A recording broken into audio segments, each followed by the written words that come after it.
कि यहाँ पर पुलिस मौजूद है? एक्चुअली हमने जो नीतीश कुमार जी और इनके संजय निषाद के लिए जो एक तहरीर दी थी केसरबाग कोतवाली में, इनके खिलाफ मुकदमा लिखने के लिए, जो उन्होंने बिहार में जिस तरह महिला को एक उसका हिजाब खींचा था और इन्होंने बोला था कि कहीं और हाथ नहीं लगाया, ये वो, उसके खिलाफ जब हमने बात की तो उन्होंने कोई मुकदमा नहीं लिखा और बल्कि ऑफिसर्स ने ये बात कही केसरबाग कोतवाली की आज की इस पर यहाँ से कोई मुकदमा नहीं लिखा जाएगा, जबकि आईटी एक्ट के हिसाब से वो हम उसको सोशल मीडिया पर देखने के बाद व्यक्ति कहीं से भी आहत हो या किसी भी कोने से मुकदमा लिखाया जा सकता है। बहरहाल क्योंकि सत्ता में बैठे लोग हैं, उनकी परवरिश हो रही है उन्हीं के हिसाब से, तो उसको लेके आज लखनऊ कमिश्नर के पास एक तहरीर देने की तैयारी थी जाने के लिए, तो बस उसी में पता नहीं सूंघ के आ गए। तो क्या ये मतलब आपको रोक रहे हैं या यहाँ पे खाली सिक्योरिटी पॉइंट ऑफ व्यू से है या हाउस अरेस्ट, क्या आपको क्या लगे?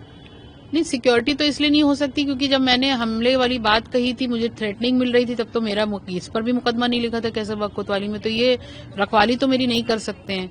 और आप देखिए कि सबसे बड़ी बात यह है कि संजय निषाद जैसे व्यक्ति जिसने इतनी बड़ी गंदी बात कही एक महिला के लिए, उसके लिए सुरक्षा बढ़ा दी आज पुलिस ने, तो उसको लेकर के ये हमारा विरोध है और हम पूरी तरीके से संवैधानिक प्रक्रिया का सफर तय करते हुए हम ये चाहते हैं कि मुकदमा दर्ज हो और दर्ज करना पड़ेगा इनको, क्योंकि अगर ये नहीं करेंगे तो हमारे पास दूसरे तरीके हैं, न्यायपालिका भी है, तो हम उम्मीद करते हैं। कोई प्रोटेस्ट में शामिल होने नहीं बल्कि खाली अधिकारी से अपनी बात रखने जा रही थी कमिश्नर के पास, वहाँ भी आपको नहीं जाने दिया? नहीं, प्रोटेस्ट इतनी सी महिलाओं से थोड़ी होता है। प्रोटेस्ट हमने करके दिखाया था 2020 में कैसे होता है। प्रोटेस्ट होगा तो फिर वैसे होगा, लेकिन अभी हम उसकी जरूरत नहीं समझ रहे थे।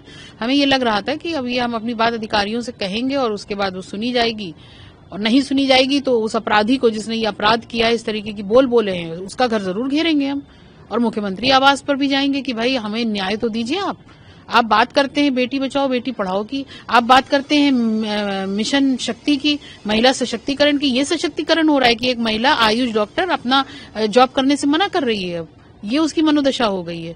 तो देखिए, ये कार्रवाई होना इसलिए जरूरी है क्योंकि ये एक नजीर बननी चाहिए कि आइंदा आने वाले वक्त में कोई इस तरीके की गुनाह, हिमाकत या अपराध करने की कोशिश ना करे, और ये जरूरी है, करना पड़ेगा महिलाओं के सम्मान के लिए। केंद्रीय मंत्री हैं गिरिराज सिंह, उन्होंने भी लेकिन नीतीश कुमार का समर्थन कर दिया है। ये एक ही थाली के चट्टे बट्टे हैं। जितने भी इस मानसिकता के लोग हैं वो सब एक प्लेटफॉर्म पर हैं और वो इस तरीके की आग उगलते रहेंगे।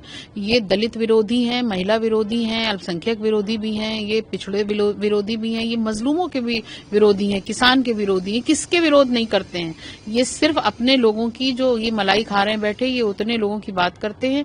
इनको इससे मतलब नहीं है कि देश कहाँ जा रहा है और देश में महिलाओं के साथ क्या क्या हो रहा है। खाली टैगलाइन दे देने से या नारा दे देने से थोड़ी सुधार होगा। आपके जब मंत्री, खासकर मुख्यमंत्री जैसे फिगर इस तरीके की हरकत कर रहे हैं, तो आप ये सोच लीजिए कि इनके जो छोटे प्यादे हैं वो क्या कर सकते होंगे। For more of such videos, do like, share and subscribe to ET Now Swadesh।